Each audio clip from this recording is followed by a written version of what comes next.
Hi YouTube, and thank you all for clicking back to see another video. How you doing? How you doing? How you doing? I know I haven't posted in a while, but I have been busy with life, in school, in work, and everything like that. So today what we're going to talk about is my top 5 favorite books of the year.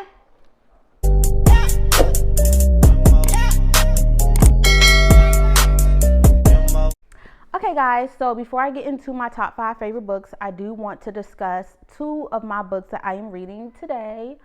And one of them is from Joanne Fluke, which is Fudge Cupcake Murder.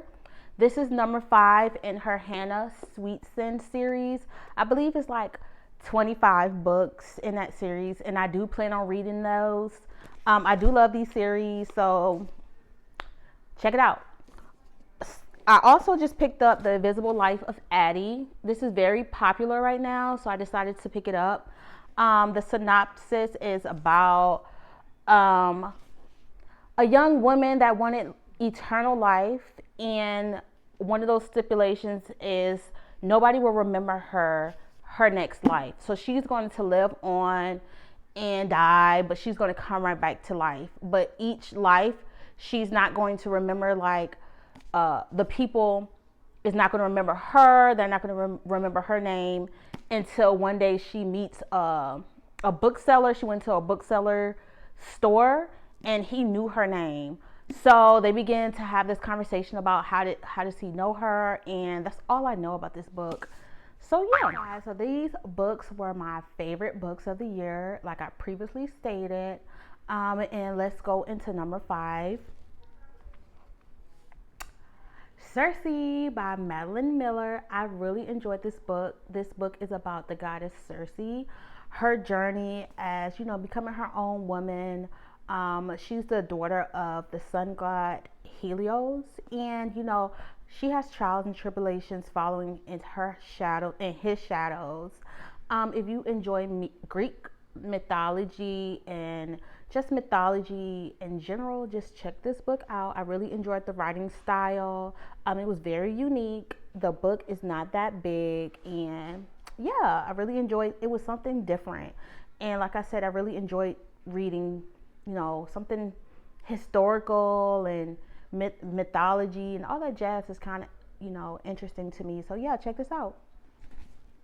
On to book number 4, which is another book that I raved about in another video of mine, which is No Exit by Taylor Adams. I really enjoyed this book.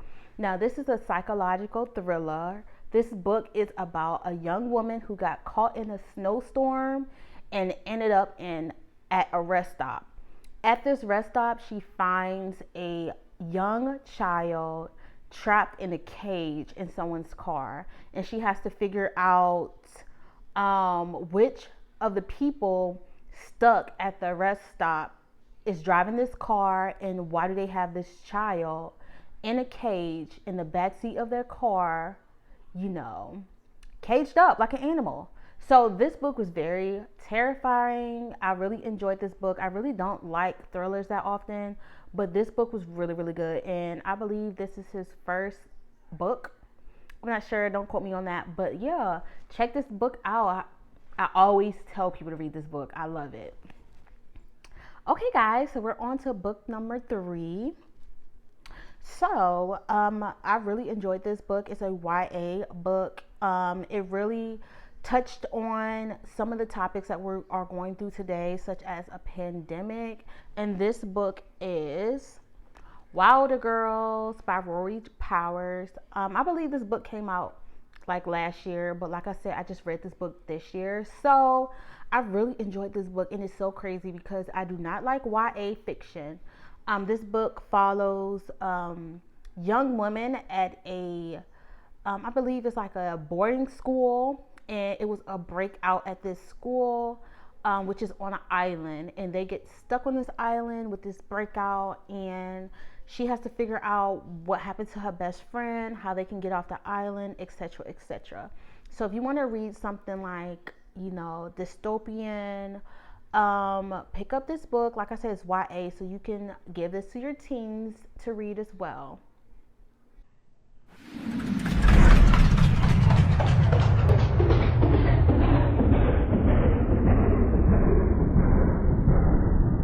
so we're on to the next book, which is book number 2.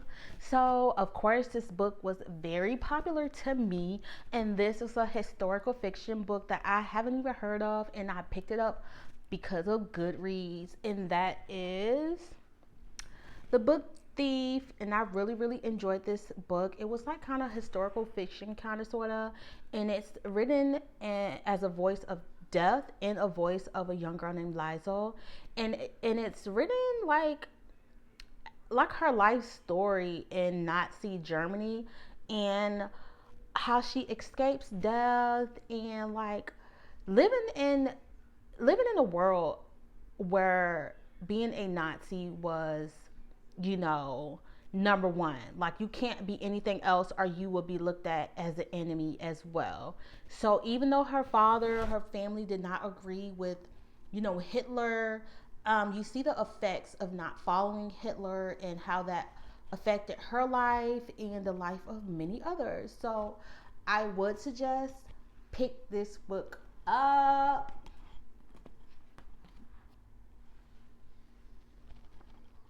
Last book.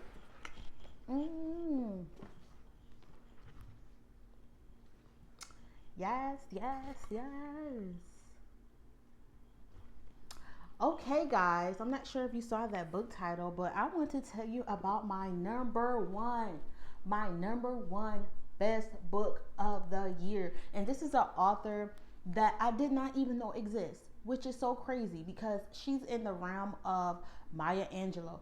She's in the realm of Zora Neale Hurston. She's in the realm of Alice Walker. And how come I did not know about this woman writer? And it is Kindred by Octavia E. Butler. Oh my gosh, I really love this book so much. This is like a sci-fi / historical fiction kind of sort of book. And I really enjoyed this book. Matter of fact, let me put this book down. After I read that book, guys, I picked up 2 other books written by Octavia E. Butler, and they were all fantastic. I would have put them in my top 5 as well, but I did not want my top 5 to be all Octavia E. Butler. But I did also read Parable of the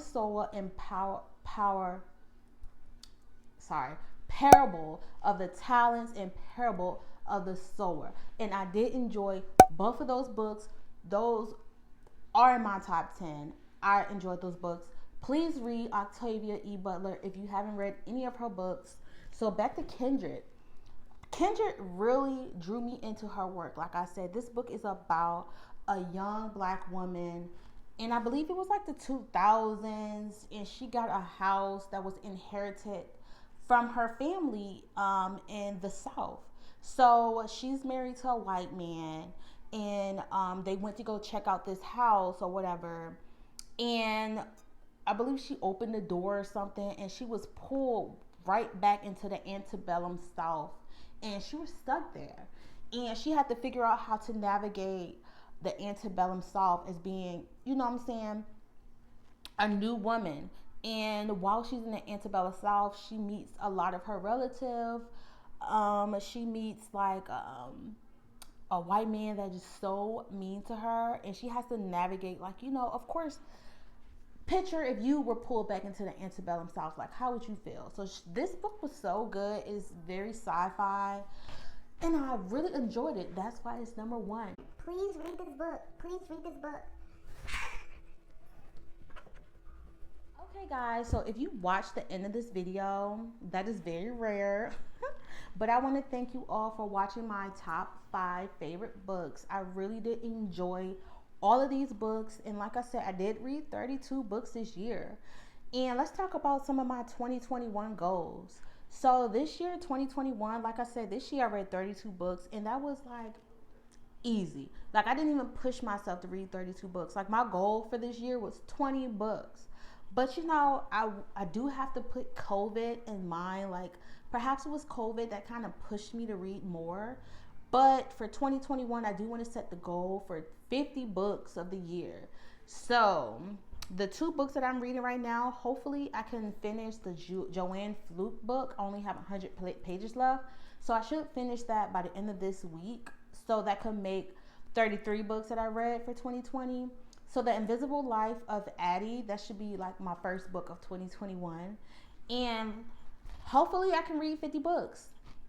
My YouTube goals, hopefully I can put out one video a month. I'm not one of those YouTubers that can put out one video a week or 2 videos a week. I don't read that fast. I don't understand how y'all read like 30 books in 1 month. Like, that's crazy to me. But, you know, I do have other things in my life going on. So you guys will get one video a month. So please watch that. Please subscribe. Please like this video.